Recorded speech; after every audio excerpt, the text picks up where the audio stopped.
गुरुकुला में नहीं आए जी, अब मेरे पास आए थे, नौकरी आती थी। अब इन्हों भी है सेकंड लिस्ट में, इन्हों भी है सेकंड लिस्ट में।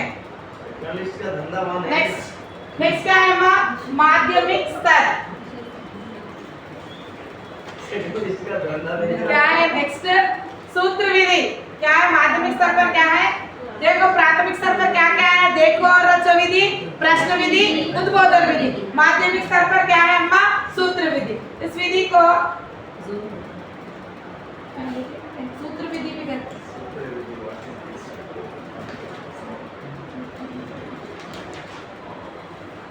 सूझ विधि। इस विधि को क्या कहते हैं? सूझ विधि भी कहते हैं। अध्यापक शाम पाठ पर कोई सूत्र लिख देता है और उसी आधार पर बच्चों को सूत्र का सरलीकरण, स्पष्टीकरण तथा सिद्ध करना पड़ता है। అంటే ఇక్కడ ఏదైనా పిల్లగాడు ఏం చేస్తాడు, టీచర్ ఏం చేస్తాడు, ఇక్కడ ఏదో ఒకటి రాస్తాడు, ఒక సూత్రం రాస్తాడు। एग्जांपल ఏంటిది? सूत्र बोला है कोसा तभी हिंदी का बोलो, ये मैथ्स नहीं बोली मैं, हिंदी का बोलो। सूत्र बोलते किस प्रकार का सूत्र? कौन सा भी एक। अब क्या है देखो, अपने हिंदी का बोलते देखो, हिंदी का क्या है? नाउन है, संज्ञा है। संज्ञा के बारे में क्या लिखता? इन्हें जिन शब्दों से किसी व्यक्ति वस्तु स्थान का बोध होता है उन्हें संज्ञा कहते हैं। इसको पढ़ के इसमें पकड़ कर उन्हें क्या करता बच्चा? अब व्यक्ति कौन होता, वस्तु कौन होता, ये सब अलग अलग स्पष्ट करता है। ये क्या है? सूत्र विधि या सूझ विधि भी है। यानी कि सूत्र के आधार पर बच्चा क्या करता? स्पष्टीकरण करता, सरलीकरण कर, इजीली कर लेता। अब अपने को संज्ञा बोलते क्या बोले? खाली संज्ञा बोलते जिन शब्दों से किसी व्यक्ति वस्तु स्थान का बोध होता है संज्ञा कहते हैं। संज्ञा कितनी प्रकार की है? 5 प्रकार की है। तो ये 5 प्रकार की क्या है वो सब फिर फाइंड आउट करके बच्चा लिखता है, ये सूत्र विधि।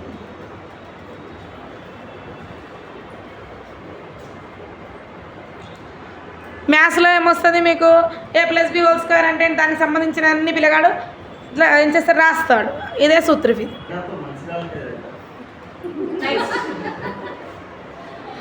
जैसे अध्यापक शाम पाठ पर यहाँ वाक्य लिखता है, मेहनत है सफलता की कुंजी। मेहनत ही सफलता की कुंजी है। हाँ, मेहनत है सफलता की कुंजी है। अब इस कथन को सरलीकरण, स्पष्टीकरण करने के उपरांत सिद्ध करने के लिए उपसंहार लिखा जाता है। यानी कि मेहनत ही सफलता की कुंजी है ना, वाक्य रास्ते। अब मेहनत के बारे में बच्चा क्या करता? पूरा इसके बारे में एक टाइटल लिखता, वही चाहिए सूत्र विधि। సారాంశంలో కూడా కదమ్మా మనం ఏం చేస్తాము? एग्जांपल हामिद गुరించి लेसन చెప్తాము। हामिद की जगह तुम रहते हो तो क्या करते बोलते हो? क्या करता? खुद अपने बारे में खुद लिखता, वो क्या है? सूझ विधि। ओके, उपसंहार बोलते क्या है? एंडिंग।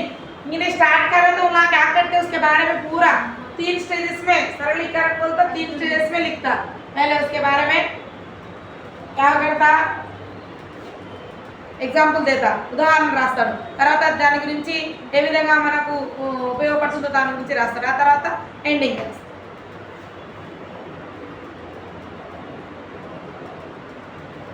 लिखता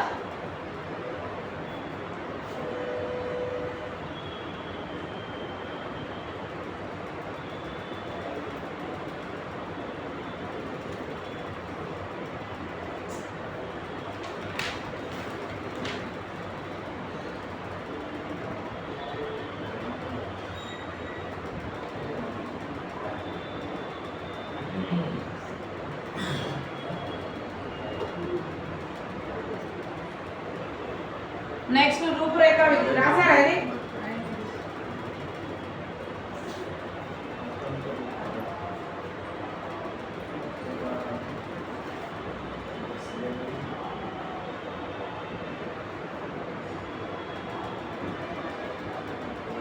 ये मेहनत है नहीं होता, हाँ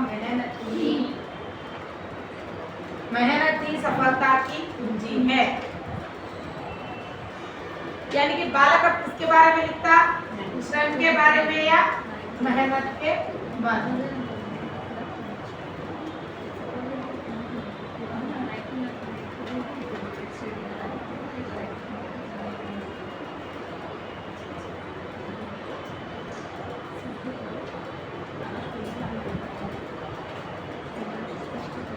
అయిపోయిందా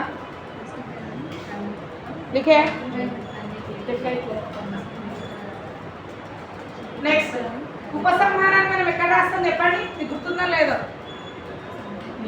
వెరీ గుడ్ ఎక్కడ రాస్తాం నిబంధనలో రాస్తాం నిబంధనలో ఎన్ని స్టేజెస్ ఉంటాయి 3 స్టేజెస్ ఉంటాయి మూడే ఉంటాయి प्रस्तावना लाभ या नष्ट उसके बाद फिर क्या है उपसम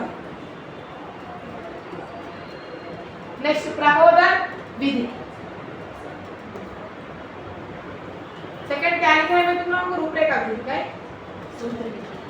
सूत्र विधि के बाद क्या लिखा है देखो माध्यमिक स्तर पर प्रबोधन विधि है प्रबोधन विधि इस विधि में अध्यापक कुछ संकेत देता है बालक उन संकेतों के आधार पर कल्पना करते हुए उसे आगे बढ़ाता है इसमें बालक को अधिक से अधिक कल्पनाशील होने की आवश्यकता पड़ती है जैसे एक कौवा प्यासा रेगिस्तान फिर मटका फिर नहीं होता है फिर मटका फिर आधा पानी फिर क्या है कंकर पानी प्यासा उड़ना यानी कि टीचर क्या करता है यहाँ पर कुछ संकेत देता उस संकेतों के आधार पर बच्चा क्या करता कल्पना करके उस कहानी को लिख अर्थमैंदा कल्पना के आधार पर क्या लिखता है यहाँ पे क्या होना चाहिए बालक को कल्पनाशील होना चाहिए कल्पना అంటే పడుకోవడం కాదు ఇక్కడ ఇమాజినేషన్ చే ఇమాజిన్ చేసి రాయడం ఇదేంటిది ప్రబోధన్ విధి అర్థమైందా इसमें संकेतों के एक दूसरे से बांधने की आवश्यकता पड़ती है यहाँ पे अगर कुछ उड़ा दिए समझो उन्हें कहानी भी पूरी उड़ा दी तो संकेत भी कैसे रहना क्रम रूप से रहना समझ में आ रहा संकेत भी कैसे रहना क्रम रूप से रहना इसे क्या कहते हैं प्रबोधन विधि ओके लिखो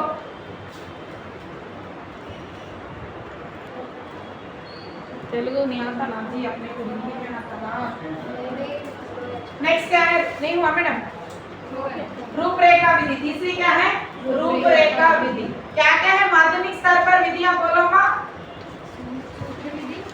पहला क्या है सूत्र विधि का एक नाम क्या है सूझ विधि भी कहते हैं सूझ यानी सोच नेक्स्ट क्या है प्रबोधन विधि प्रबोधन में क्या करते हैं संकेतों के आधार पर बच्चा खुद लिखना सीखता है नेक्स्ट क्या है रूपरेखा विधि इस विधि में बच्चों के ज्ञान को अधिक जांच होती है उन्हें शीर्षक के साथ साथ उपशीर्षक भी दिए जाते हैं बालक इनके आधार पर विषय का विस्तार करता है तो टॉपिक का नाम कैसे रहता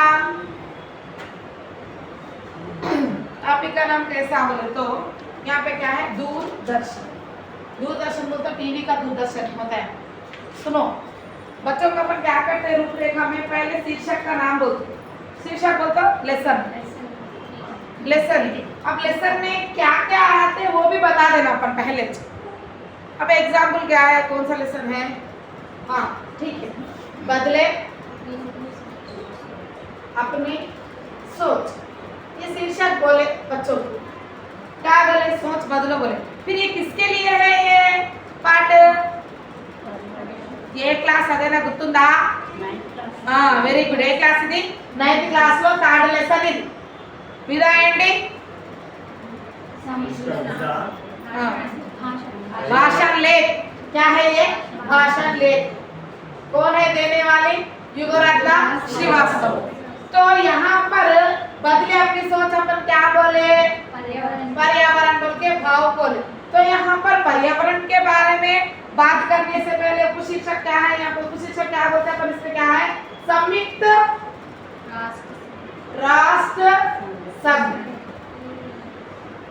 ये शीर्षक है ये क्या है उपशीर्षक यानी कि उसमें हम किसके बारे में बोले लड़की कहाँ पर भाषण दी है संयुक्त राष्ट्र संघ में किसके बारे में बातचीत हुई है पर्यावरण सिर्फ एक गांव एक नगर एक देश तक सीमित है क्या है पूरी दुनिया तक सीमित तो लड़के को क्या करना चाहिए शीर्षक के साथ साथ उपशीर्षक भी बताए तो बच्चा इस पर क्या करता विस्तार रूप से बच्चा समझता ओके मैं खाली एग्जाम्पल को ये बोली कौन सा भी हो दो चीजें बताए तो बच्चा क्या करता हो खुद समझता क्या है रूपरेखा विधि कौन से स्तर पर ये कौन से स्तर पर माध्यमिक स्तर।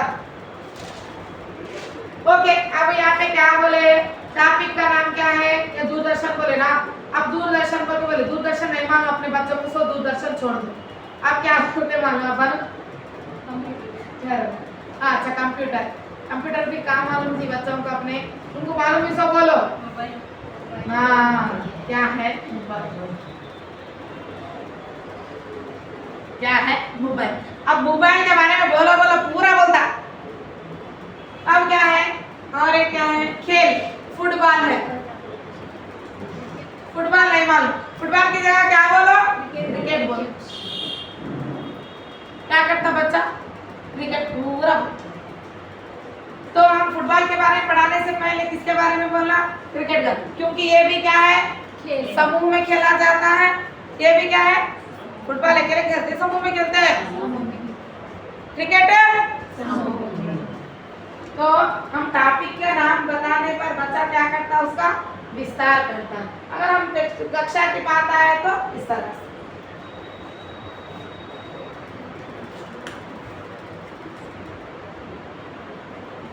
आजकल के बच्चों को दूरदर्शन नहीं मालूम, हमारे को मालूम था दूरदर्शन, गोल गोल आता था बुग्गा। मैडम सुनो मेरी बात, माध्यमिक स्तर पर क्या क्या है बोलो। दूसरा क्या है, नेक्स्ट क्या बोले,